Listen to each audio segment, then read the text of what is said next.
Eurofas ja täna tahaksin teille rääkida ühte halba ja kurba asja, et Call of Duty Black Ops 2 on täna 2 päeva veel tasuta, et kindlasti ostke,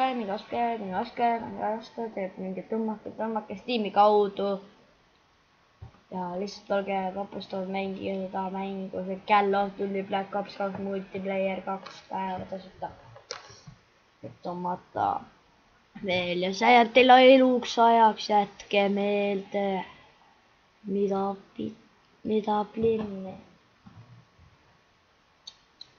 Nii kohe ostke ja saategi tasuta.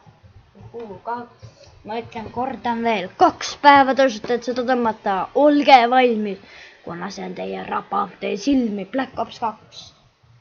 Ostke see ennem, kui te surete.